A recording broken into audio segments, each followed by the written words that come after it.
Madam, police से मुलाकात की आपने, क्या पुलिस ने आपको ब्रीफ किया, क्या मामले में जानकारी मिली आपको? रविवारी रात्री 12, 12:15 दरम्यान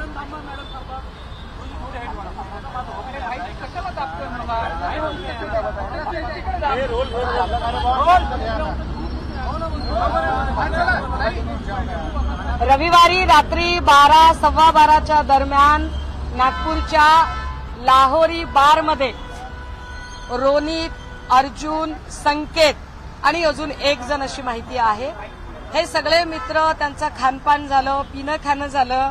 विशेष म्हणजे बीफ कटलेट मागवून झालं. म्हणजे 4 बाराने आणि बेगडी हिंदुत्ववाद्यांनाही माहिती असलं पाहिजे की भाजपच्या नेत्याच्या लेकाने काय खाल्लं, तर बीफ कटलेट खाल्लं. आणि बीफ कटलेट वगैरे खाऊन झाल्याच्या नंतर बाहेर मानकापूर मार्गे कोराडीकडे जाताना मानकापूरला पहिली धडक दिली गेली. तिकडे एक किडनॅपिंगचा ड्रामा झाला. त्याच्यानंतर संकेत बावनकुळेला प्रचंड तिकडे चोप दिला लोकांनी, त्याच्या सोबतच्या लोकांना चोप दिला, त्यांना पोलीस स्टेशनला आणायचा प्रयत्न केला. तिथून संकेत बावनकुळेने पळून जायचा प्रयत्न केला. पळून जात असताना, पळून जाण्याच्या प्रयत्नामध्ये रामदास पेठमध्ये पुन्हा त्याने 3 गाड्या ठोकल्या. या 3 गाड्या ठोकताना त्यातली अजून एक जी गाडी होती ती नागपूर प्रेस क्लबचे कर्मचारी जितेंद्र सोनकांबळे यांची गाडी होती. जितेंद्र सोनकांबळे यांनी एफआयआर करायचा प्रयत्न केला. एफआयआर होत नव्हती, कारण यांना कोणालाही अडकवायची किंवा कोणालाही काय म्हणता येईल, कोणालाही गुन्हा नोंद करून घ्यायची यांची इच्छा नव्हती.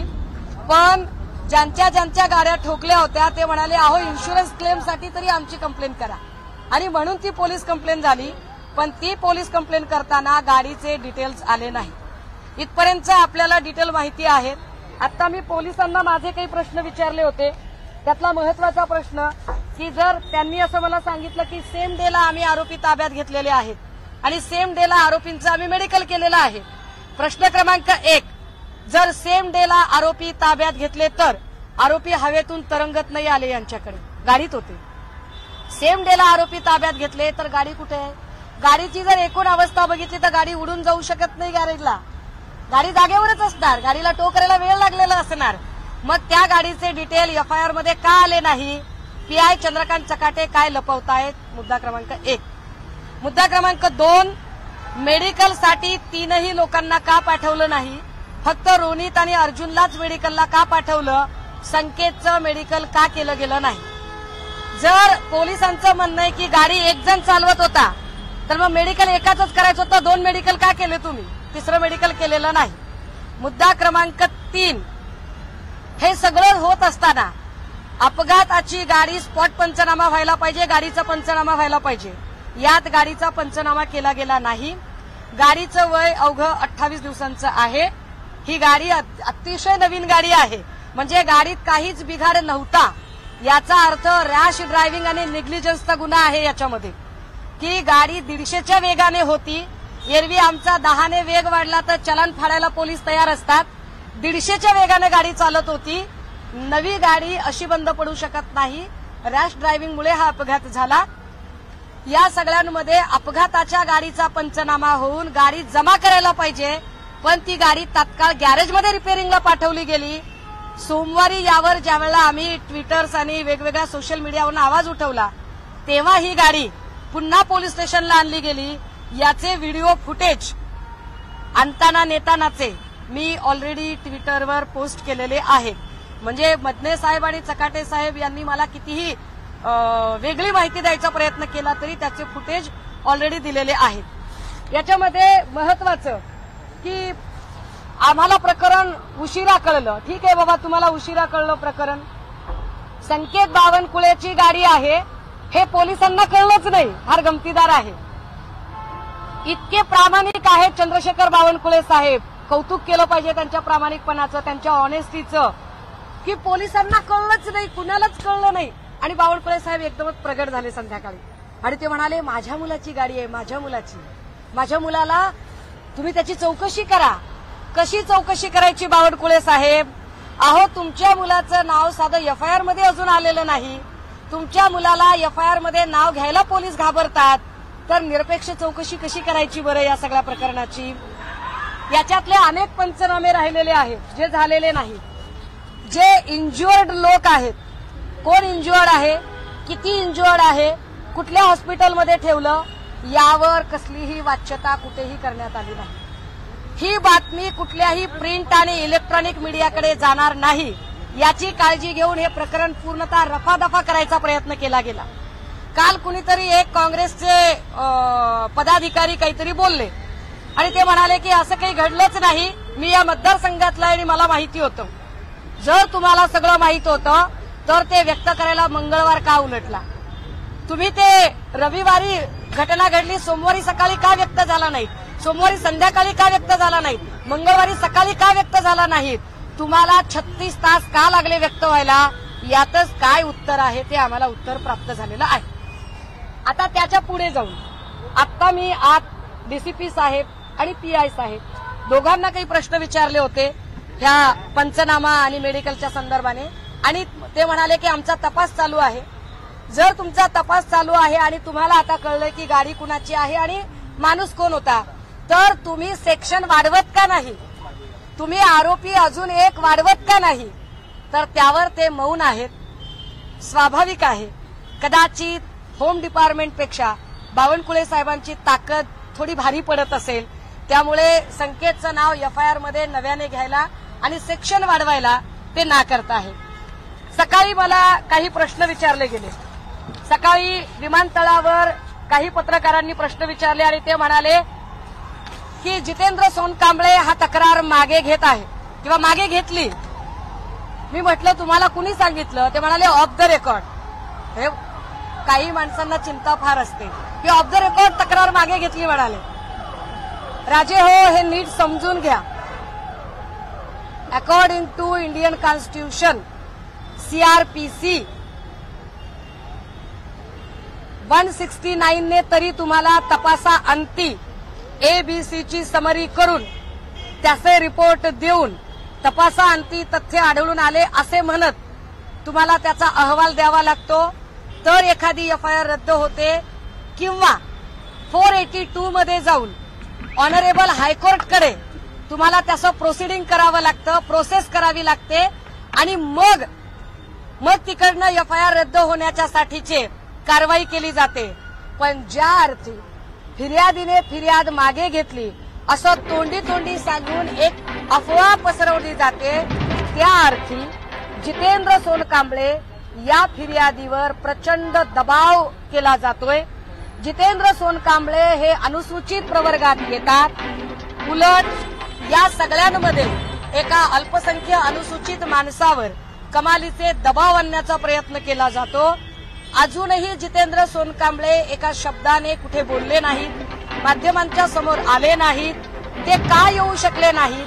ते कुठल्या दडपणाखाली आहेत? मला त्यांच्या जीविताची जास्त काळजी आहे. त्यांना पोलीस प्रोटेक्शन असलं पाहिजे, त्यांच्या जीवाला संरक्षण मिळालं पाहिजे. आणि बावनकुळे साहेब जर म्हणत असतील की तपास निरपेक्ष व्हावा, तर आपल्या सगळ्यांच्या माध्यमातून मी पुन्हा एकदा बावनकुळे साहेबांना हे स्पष्ट केलं पाहिजे की बावनकुळे साहेब, खरंच तपास निरपेक्ष व्हावा इच्छा असेल आणि तुम्ही खरेच कायद्याचे धनी असाल, गृहमंत्री फडणवीस साहेब जर खरंच तुम्हाला कायद्याची चार असेल, तर तुम्ही डीसीपी मधले यांना आदेश द्यावेत की संकेत बावनकुळेचे नाव आरोपी म्हणून वाढीव वर्ग करा, अजून सेक्शन वाढवा. हे तुम्ही सांगावं लागेल जर तुम्ही खरंच निरपेक्ष बोलणारे असाल तर, जर खरंच तुम्हाला निरपेक्षपणे तपास व्हावा असं वाटत असेल तर. आणि महत्वाचं, देवेंद्र फडणवीस साहेब असं म्हणाले की याचं राजकारण करू नका. काय फडणवीस साहेब, तुम्ही तर ते एखाद्या मालिकेमध्ये एखाद्या व्यायामचा कसा एखादा डायलॉग फेमस असतो तसा एकच डायलॉग घेऊन बसलात. काही झालं की राजकारण करू नका, राजकारण करू नका, राजकारण करू नका. विसरलात का फडणवीस साहेब? अहो, एका आश्राफ जीवाला पूजा चव्हाणच्या अब्रूचं मातेरं उधळणारी तुमचीच पार्टी, ज्या मंत्र्याचा राजीनामा तुमच्या पार्टीने मागितला त्याच मंत्र्याला पंक्तीला घेऊन बसणारी तुमचीच पार्टी, तेव्हा कुणी राजकारण केलं? फडणवीस साहेब. काल आरएसएसचे सरसंघ संचालक मोहन भागवतजी यांनी गरज नसताना शिवस्मारक आणि शिवजयंतीचा वाद उकरून काढत टिळक फुले असं कंपॅरिझन सुरू केलं. जिवंत माणसं तर जिवंत माणसं. तुम्ही महापुरुषांना सुद्धा राजकारण करताना सोडत नाही. खरं तर शिवस्मारक हे टिळकांनी शोधून काढले नाही असं म्हणण्याने टिळकांची उंची कमी होत नाही, टिळकांचं कर्तृत्व कमी होत नाही. पण जाणीवपूर्वक फुल्यांचे अनुयायी आणि टिळकांचे अनुयायी अशा दोन अनुयायांमध्ये सामाजिक आणि जातीय संघर्ष निर्माण करण्याचा प्रयत्न, किती सुप्त आणि घाणेरडी इच्छा तुमची आहे की तुम्ही महापुरुषांच्या जीवावर राजकारण करणारे. तुम्ही सांगता आम्हाला राजकारण करायचं नाही. आता अजून एक गोष्ट की या सगळ्यांमध्ये संकेत गाडीच चालवत नव्हता. किती पळवाटा काढाव्या की संकेत गाडीच चालवत नव्हता, मग संकेतला का बरं त्याच्यामध्ये अडकवावं? तर मी जरा आपल्याला सांगितलं पाहिजे. सलमान खान वर्सेस स्टेट या केसचा मी मध्ये उल्लेख केलाय आणि अलिस्टर परेरा वर्सेस स्टेट या दोनही केसमध्ये ऑनरेबल कोर्टाचं जजमेंट आहे आणि ऑनरेबल कोर्टाने सांगितलेलं आहे की एखादी व्यक्ती भलेही ती गाडी चालवत नसेल परंतु तिच्यामुळे तो अपघात झालेला आहे, कारण त्याने अपघात होण्याचा त्याने एका पिलेल्या माणसाला, कारण मीही असंच म्हणते बावनकुळे साहेब की संकेत लाहोरी बार मध्ये मसाले दूधच प्यायला गेला होता. तो मसाले दूध प्यायला गेला होता आणि बाकीचे दारू प्यायला गेले होते. पण मसाले दूध पिलेल्या माणसाने आपल्या 2.5 कोटीच्या गाडीची चावी एका प्रचंड दारू पिलेल्या माणसाच्या हातात दिली. ही चूक नव्हे का? एखाद्या कंपनीचा मालक, कंपनी जर एखाद्या कामगाराचा मृत्यू झाला तर जरी तो ती मशिनरी चालवत नसेल तरी गुन्हा कंपनीच्या मालकावर दाखल होतो. या न्यायानुसार संकेत बावनकुळेवर सलमान खान वर्सेस स्टेट कोर्टाचं जे जजमेंट आहे या जजमेंटनुसार सुद्धा हा गुन्हा दाखल व्हायला हवा. पण डीसीपी मदने साहेब किंवा पीआय चंद्रकांत चकाटे हे असा गुन्हा दाखल करून घेणार नाही आणि मी कायदा सुव्यवस्थेचा सन्मान राखणाऱ्यांपैकी आहे. त्यामुळे त्यांच्याशी हुज्जत घालण्यापेक्षा या संबंधाने मी अजून तथ्य पुढे आणावीत. पण ही तथ्य पुढे आणण्यासाठी मी नागपूरला आलेली असताना अजून एक घटना घडली आहे की रामटेकच्या जंगलामध्ये 24 वर्षीय तरुणी आणि त्या 24 वर्षीय तरुणीचा मृतदेह पुरण्यात आला. पुराव्यांशी छेडछाड केली गेली. इथेही छेडछाड झाली. याही प्रकरणामध्ये गाडीची नंबर प्लेट बदलणं असेल, या सगळ्या गोष्टी केल्या गेल्या. खरं तर पुरावे नष्ट करण्याचा प्रयत्न म्हणून त्या दिवशी ड्युटीवर असणाऱ्या पोलिसांना सुद्धा सह आरोपी केले पाहिजे आणि सह आरोपी करून गुन्हे दाखल झाले पाहिजे. हे 24 वर्षीय तरुणीचं प्रकरण रामटेकमध्ये झालंय. गृहमंत्री साहेब, एवढी प्रकरणं महिला सुरक्षित कुठेच नाहीये, पण तुम्ही राजीनामा देऊ नका. फडणवीस साहेब, मी तुमचा राजीनामा अजिबात मागणार नाही. उलट मी म्हणेल की तुम्ही देऊच नका राजीनामा. अजून 5-50 जण मेले तर काय फरक पडतोय? मरू द्यात 5-50 जण, कारण तुम्ही काही सांभाळूच शकणार नाहीये आणि तुम्हाला कुठलं आंदोलनही हाताळता येत नाही. बदलापुरात तुम्ही काय केलं ते समजू शकते. या सगळ्या प्रकरणात माझी अजूनही लॉ अँड ऑर्डरची चाड असणाऱ्या डिपार्टमेंटला विनंती असेल की संकेत बावनकुळे याला आरोपी म्हणून त्याचं नाव त्यात नमूद केलं जावं. ते होणार नसेल तर मला त्याच्यासाठी वेगळी कायदेशीर प्रोसेस करावी लागेल आणि त्या कायदेशीर प्रोसेससाठी मी पुढे ऑनरेबल कोर्टाकडे जाईल. आपण विचारू.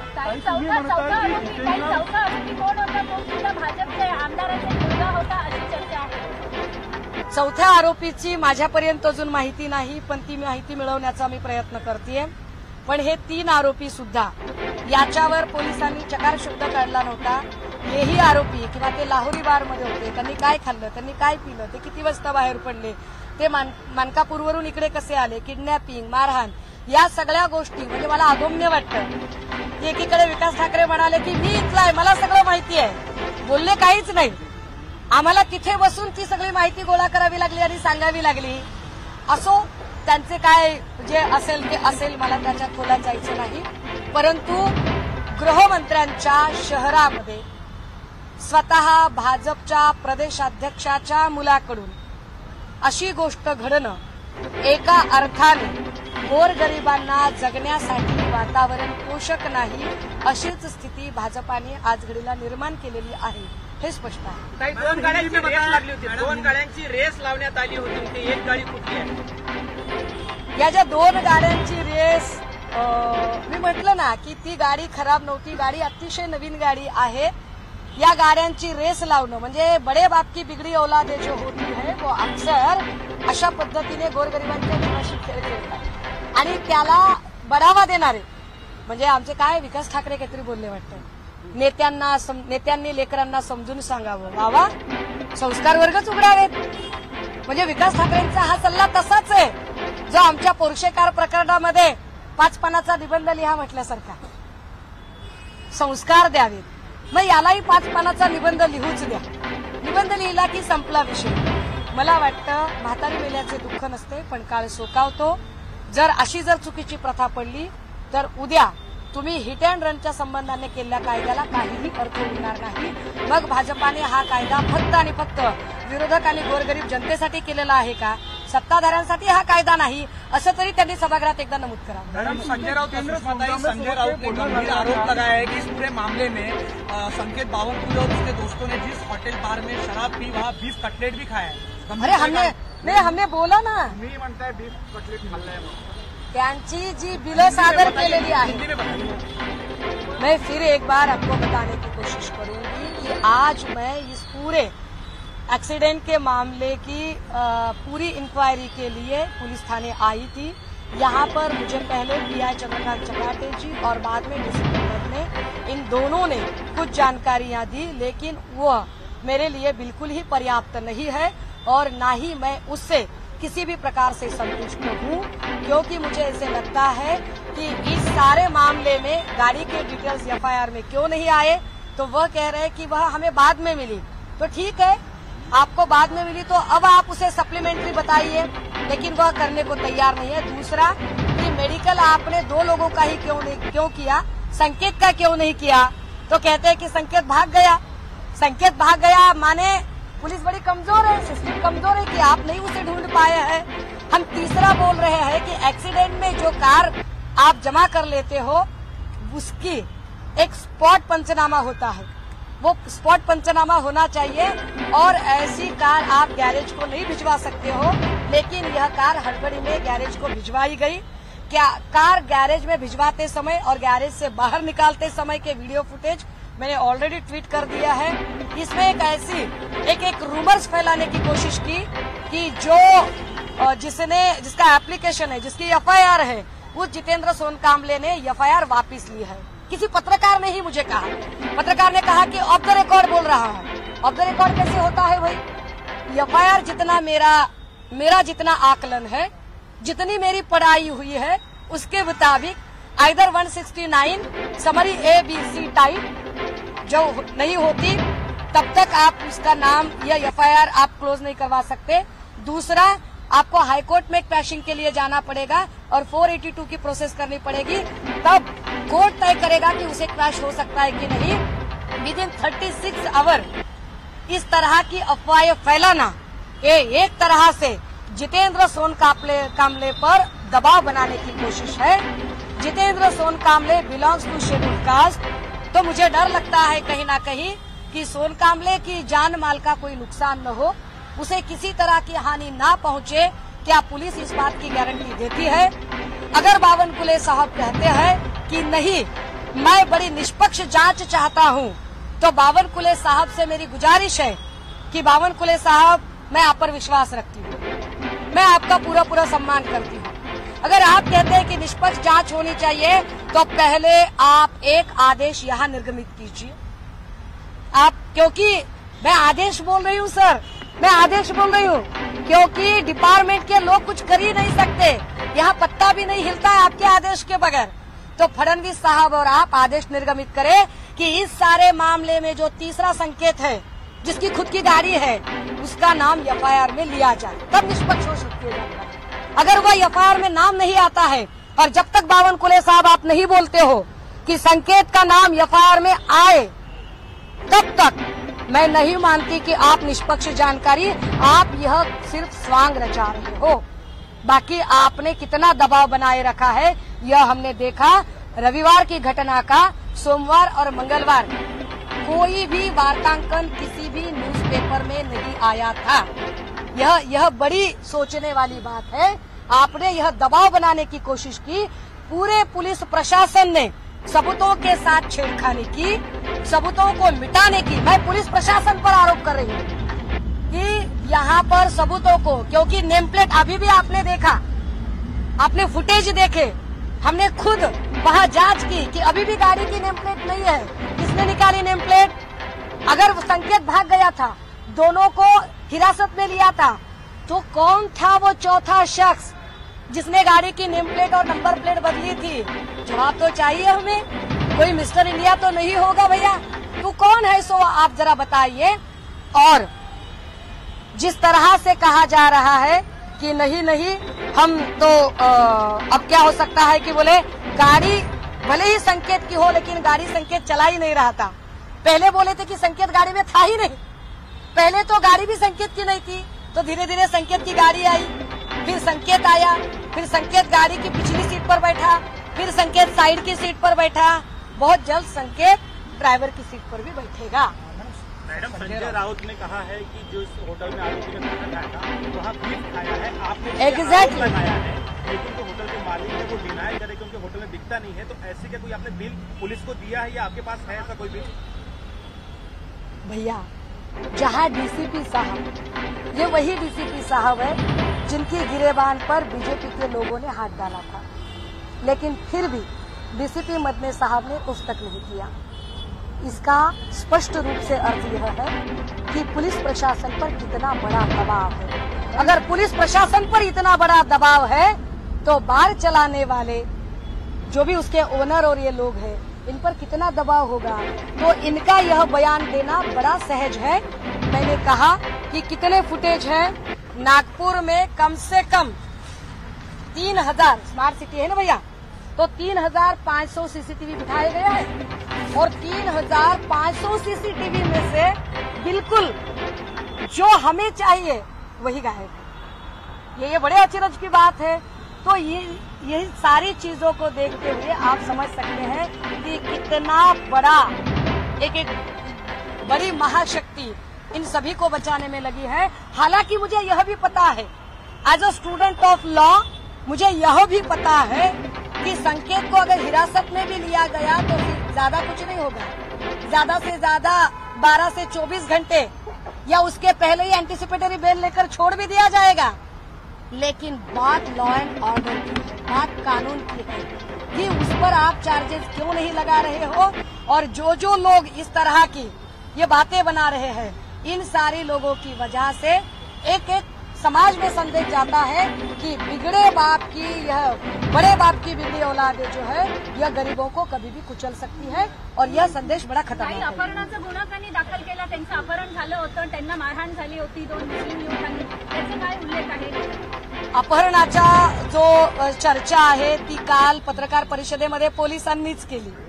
हे फार विशेष आहे, पोलिसांनी चर्चा केली आणि पोलीसच त्यावरती काही बोलत नाहीयेत। मला वाटतं कुछ राज अच्छे होते हैं, राज तर त्यांना काही रहस्य ठेवायची असतील, कदाचित त्यातनं अजून काही वेगळी रहस्य येऊ शकतात, म्हणून त्यांनी बऱ्याच गोष्टी, मी म्हटलं ना,